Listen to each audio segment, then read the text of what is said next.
história se inicia com o protagonista subindo uma montanha, mas ele está muito cansado. Vendo isso, uma criança diz: Mó tiozão. E a outra diz: Você é o adulto mais fraco que já conheci. E o prota fala: aquele maldito editor me engana para escalar essa montanha, enquanto ele relaxava no ar-condicionado. Me aguarde. Enquanto o prota subia a montanha, ele se apoia na estaca de ferro, mas ela se quebra, e então ele perde o seu equilíbrio e cai do penhasco. E em outro momento, mostra o prota em um lugar diferente. Ele lentamente abre seus olhos, enquanto seu corpo inteiro dói. Ele se pergunta: eu não caí de um penhasco? Estou seguro. As mãos dele estavam amarradas, então ele olha para cima e vê uma garota babando em cima dele. Então ele diz: Subai, tenha calma.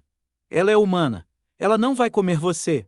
Vai? E então a garota tira uma peixeira das costas e fala que a carne dele é macia e deve-se gordurosa quando assada. O prota fala que acha que vai virar churrasquinho. Então ele culpa os céus por estar nessa situação e de repente a garota fica em pé com uma cara de quem vai te enfiar a peixeira e comer teu coração. O prota fica todo tremendo, a peixeira se aproxima dele e então bam! Ela corta as cordas que o amarravam. Ela diz que não importa o quanto ela esteja com fome, ela não consegue comer pessoas. Aí que o prota percebe, ele vê os chifres e orelha dela e vê a raba dela. Digo o rabo dela. Ela percebe e fica com vergonha. O prota se pergunta: eu transmigrei para outro mundo?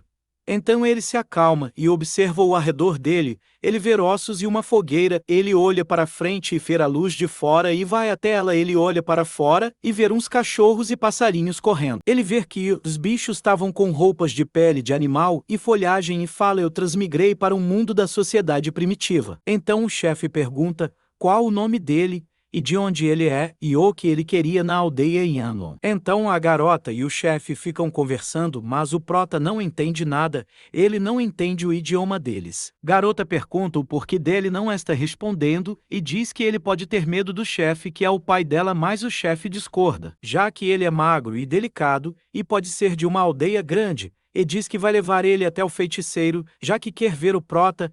A garota fala: beleza, pai. Enquanto isso, o prota pensa que essas pessoas não são humanos normais. E ele realmente está em outro mundo. As pessoas ficam achando o prota incrível por não ter asas ou chifres.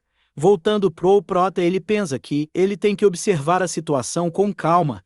Ele não achava que dava para fugir e via ossos no chão. Ele via que a maioria das pessoas o olhava com curiosidade e não havia vontade de comer ele, então não devia ser uma tribo de canibais. Também deixaram ele dormir, então não queriam passar a peixeira nele.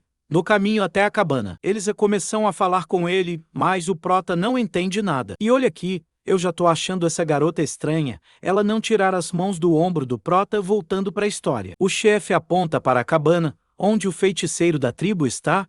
Fora da cabana as pessoas estavam preocupadas, pois queriam um novo feiticeiro e não tinham encontrado ninguém. Já tinham testado todas as pessoas, mas não tinham encontrado alguém com talento para magia. A cena mostra já dentro da cabana, onde o feiticeiro da tribo pergunta se não há mais uma pessoa. O periquito fala do prota, que foi encontrado há 3 dias atrás, e a mulher gato fala que devem testar o prota, já que ele é o único que resta. Nessa hora o chefe chega e fala que chegaram com o prota e o feiticeiro fala para ele entrar. O feiticeiro olha para o prota e fala algo, mas o prota não entende. O prota fala em seus pensamentos que ele parece ser o líder da tribo. O feiticeiro faz um gesto para ele chegar mais perto, enquanto o cachorro, o lobinho e a mulher gato observa. O prota chega mais perto do feiticeiro da tribo e fala em seus pensamentos que o velho parece fraco e se as coisas derem ruim, ele o fará de refém. O prota fica de frente ao feiticeiro. O feiticeiro fecha os olhos e logo os abre com um poder azul saindo dele que vai em direção ao prota. E então o prota começa a cair em um espaço, e então um fogo estranho começa a aparecer na frente dele com uma cobrinha dentro, com um dragão dentro. O prota diz que há algo no fogo, e o feiticeiro pergunta se ele consegue ver isso. O prota se surpreende que o feiticeiro apareceu do nada, e logo se toca que consegue entender o que o feiticeiro fala. O feiticeiro fala que esse lugar é dentro da alma do prota e que vai transmitir o idioma deles para a alma do prota. O feiticeiro faz uns gestos com as mãos e pergunta se o prota consegue ver o bagulho dentro da chama. O prota pergunta se é o dragão ou a cobra no centro da chama que o feiticeiro está falando. O feiticeiro diz: Muito bom. E então o prota abre seus olhos, e o feiticeiro da tribo diz que o prota fará parte da aldeia Yanon. Como a próxima geração de magos, o prota se surpreende, enquanto o feiticeiro aponta o cajado para ele. O chefe e a garota também ficam surpresos. A gaivota digo águia grita de felicidade que a tribo sobreviverá. O cachorro digo o lobinho questiona que se ele pode realmente se tornar um feiticeiro, pois ele é uma criança. A mulher gato fala que é melhor do que não ter nada. O chefe diz que acredita na escolha do feiticeiro. O prota se pergunta se ele é um feiticeiro, enquanto a garota o agarra. Ela pega no braço dele.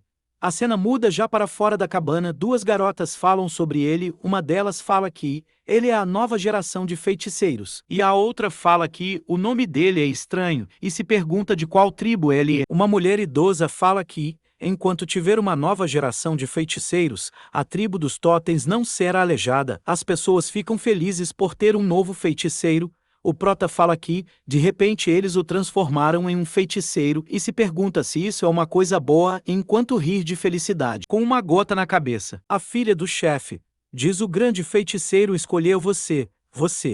E fala que não há dúvidas da decisão do feiticeiro da tribo, enquanto coloca o dedo no peito dele e fala que a partir de agora ela cuidará dele.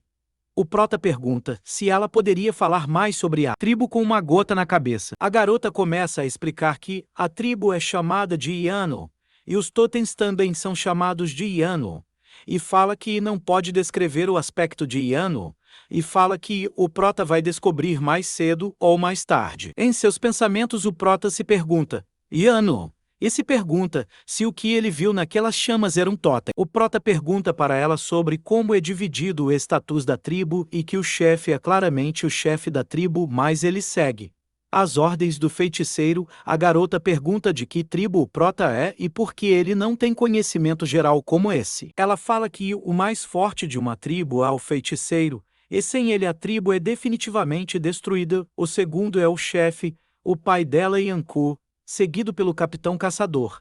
Há também soldados totens, soldados de reservas e plebeus. O prota fala mesmo havendo pouca gente. Tem muitas posições. Ela fala que no início tinha muita gente, e fica com uma cara triste. Ela fala que antigamente eles viviam em uma terra ancestral fértil, onde não precisavam se preocupar com água e carne.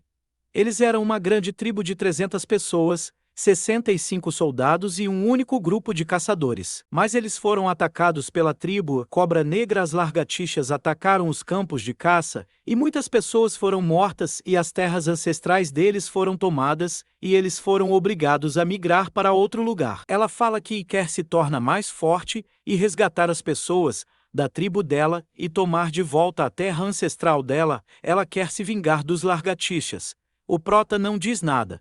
Já em outra cena, o prota está analisando a tribo.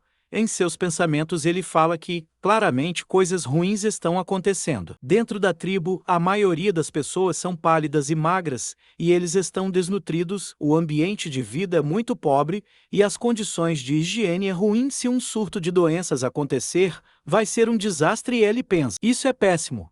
Por onde eu devo começar? A garota olha para o prota sem entender e de repente... Pip, conectando o sistema diário com o host. O prota olha. 10%, 30%, 70%. Sistema de ajuda diária ativado. Sistema de ajuda diária conectado com sucesso. O prota pergunta sistema. Sistema de ajuda diária ativado. O prota fala que, como escritor, ele sabia que isso iria acontecer. Plugins do sistema. Ele fala que vai tentar conectar com ele, usando apenas a mente. Ele pergunta para o sistema: sistema, que funções tem? Funções atualmente disponíveis. Faça check-in diariamente para receber o pacote de ajuda aleatório para novatos. Cada vez que você fizer check-in, há 1% de chance se ganhar um plano de assistência intermediário, e 0,1% de chance de obter um pacote de assistência premium. Recompensa de check-in mensal, assistência garantida de nível médio. Plano anual de assistência premium garantido assim que você fizer o check-in. O prota pensa então, Existe apenas 3 pacotes de ajuda? Mais pacotes de ajuda serão desbloqueados após um ano após o check-in do host. Um ano depois o prota fala, vamos morrer se esperar por mais um ano, e então o prota pergunta se o sistema pode ser visto por outras pessoas. O sistema só pode ser visto pelo host. A garota pergunta se ele está ouvindo ela. Ela fala que usa o tempo de treinamento dela só para dar um resumo do estado da tribo para ele. O prota dá uma desculpa para ela de que ele tá um pouco tonto e ela fala que vai levar ele para descansar. Eles vão para uma cabana. Ela dá uma sentada no chão e o prota pergunta se ele vai morar nessa cabana corada. Ela fala que ele deveria ficar nessa cabana e então ele diz que finalmente pode relaxar e se joga na cama. Ela fala que sim enquanto tá corada. O prota sente um cheiro estranho e fala que não é tão ruim. Ela fala para ele não ficar cheirando e não virar as coisas enquanto pula nele. Ele pergunta o porquê e ela diz que a cabana é a casa dela, enquanto fica em cima do prota. Esse foi o vídeo. Se inscreva e deixe o gostei no vídeo. Essa é a parte 1 do Manhwa. Espero que tenham gostado. O nome do Manhwa tá na descrição ou nos comentários.